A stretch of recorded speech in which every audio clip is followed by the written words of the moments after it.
So in this video, I'm going to share with you the exact role that money plays in financial freedom.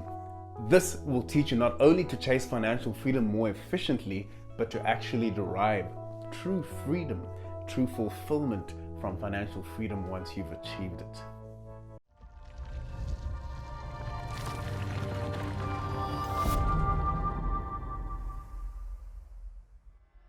So my name is Nyiko, and the reason that I started this channel is to be able to help someone like you also be able to achieve financial freedom. I've been a financial planner for about 8 years now, and I've learned quite a lot about how to achieve financial freedom, but also, more importantly, how not to go about achieving financial freedom. I call this channel Deploying Your Money because I see far too often, and this is what people come to me for on a daily basis, far too often people seek to employ their money. Here on this channel, I teach people how to deploy their money, not just give their money to somebody else to do the thinking, make decisions about how their money can grow. So if you want to take control, if you want to learn how to deploy, not employ your money, give this video a like, click on the subscribe button. Don't forget to hit that notification bell so you can be notified every time a new video comes out.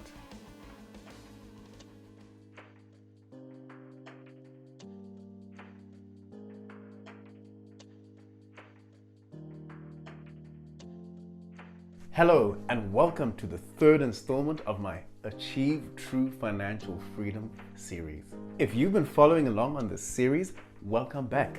And if you're new to this channel or new to this series, you may want to go back and check out the first and second installment of this series. This will help you to get a better sense of where we're coming from and by extension, where we're going. In our first installment, we described exactly what financial freedom is not. In our second installment, we learned about financial freedom and how it relates to your time. So let's dive in and get to know a bit more about financial freedom, more particularly financial freedom and your money. So what exactly is money? Well, according to those more intelligent than myself, a current medium of exchange in the form of coins and banknotes. Okay, so now that we've gotten the textbook definition, what is money? What is it to you? What is it to me? This is a concept that can get abstract and deep, but I'll try my level best to keep the philosophy to the philosophers. Did you notice that the definition we read earlier on did not attach any value to money? Let's suppose I gave you $100 million today. You probably have a sizable list of things you'd want to do with the money, right? Some celebratory spends, a couple of bucket list items that you need to check off, a few noble spends, a dash of philanthropic expenditure, and a bit of investments because you're smart and you're disciplined, right? There's probably quite a lot you could achieve if you had $100 million, isn't there? Now, let's suppose you were a billionaire and you spent your entire life working hard, making sacrifices to build your empire. So let's say at this stage of your life, you look back upon your life and you realize that you've actually achieved a lot of the goals and the milestones that you would hope to achieve, and you decided to step down as president and CEO of your company so you can spend more time with your family, trying to give back to them the time that you'd sacrificed away from them trying to build your empire. 6 months before it's time for you to step down, you get a phone call from your doctor. The nagging pain that you've had in the side of your head for the past couple of weeks has actually turned out to be an inoperable tumor.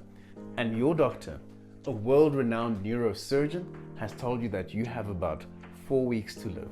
You also have $100 million in your bank account.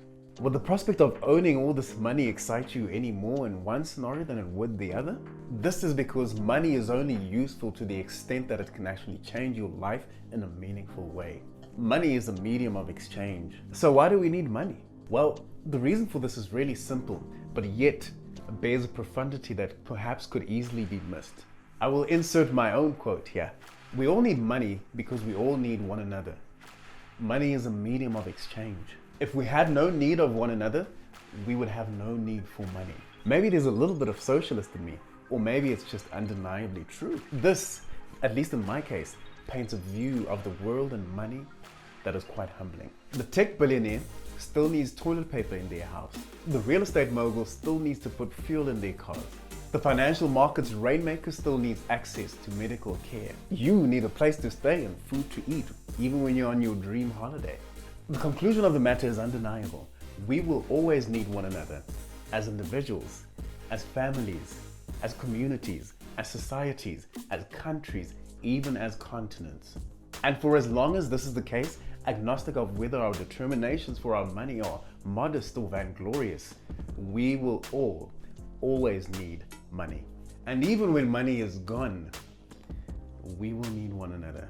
So why do we want money? This may not have been made official by the Guinness Book of Records, but I'd like to believe that the shortest speech ever given in history was one given by Brian Dyson, at the time the CEO of Coca-Cola.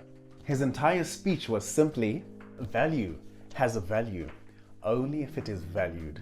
This is so simple, yet once again ringed with philosophical perceptiveness. It exposes the fickle nature of worth and furthermore places the burden of determining value on the redeemer.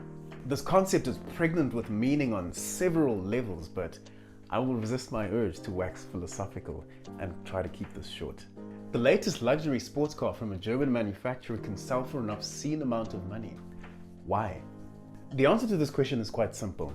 They know that someone out there will be willing to pay the price to redeem the sought-after car.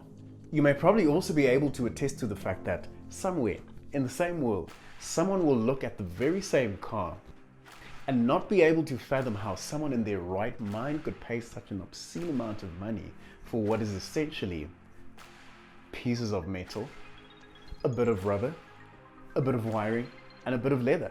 We want money because we want to gain access to the things that we value. And for some of us, we want money because we want to ourselves gain value because money is what we value most.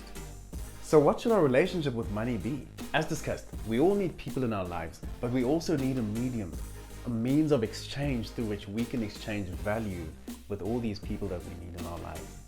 We really do not need much more than this, but of course we can get more. Anything beyond this point cannot be described as a need so much as a want, and perhaps even greed. But we are all entitled to pursue whichever we prefer. I should probably take this moment to make it abundantly clear that a state of financial freedom is one wherein your income is more than your expenses, and you don't have to be anywhere or do anything to make this happen. You are not financially free even if your mortgage is paid off, but you don't have any income coming in to take care of your day-to-day. Gas, rates and taxes, and groceries. Financial freedom offers you the opportunity to interact with the people that you need as and when you need to, without having to surrender yourself through your time and skills as people need you, so that you can have the things that you want and the things that you need. I will say this again, but with a bit more philanthropic spirit in me. Financial freedom offers you the opportunity to interact with people that you need, as and when you need to do so, and also get to offer yourself as people need you, so that they too can live their best lives and get everything that they need. So, in conclusion, money is the barrier or tool that prevents or allows us to interact with the people that we need. You may be poor and ill with a disease that a revered doctor can treat. Yet if you don't have the funding, you may have to forego consulting with this doctor and perhaps even lose your life. The doctor in turn may also sympathize with your cause and may want to serve you pro bono, but because he has to pay the good people at that private school that are taking care of the education of his children, he may need to still charge you market-related fees. Money is not about things. Money is about value, and value is created by people.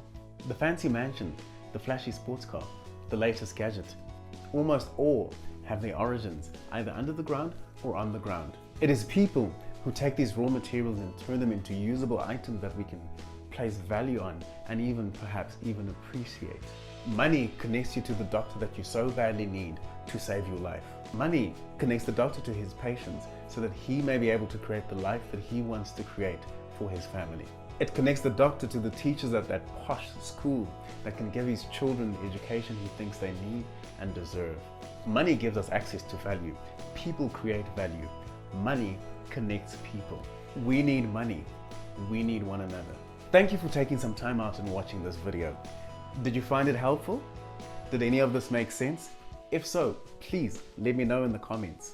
And if you thought this video was helpful, don't forget to give it a like. Don't forget to subscribe. Most importantly, don't forget to click the notification button so that you can be informed every time a new video comes out. Up next in the series is financial freedom and opportunity. This is a video that you do not want to miss. If you want to achieve financial freedom, make sure that you go through the entire series. I think it'll be helpful. Goodbye for now and enjoy the rest of your day. Have a good one. So I've been running my financial planning practice for about 8 years now. So I've been thoroughly exposed to all the methods that work and all the methods that don't work. And as an extension of this YouTube channel, I've also now started to consult one-on-one, helping you with wealth coaching. We talk everything from credit, how to speak to your banks, buying cars, property investment, everything you need to know so that you can achieve financial freedom successfully. If you want to get in touch and schedule a consultation, contact me via the email provided in the description.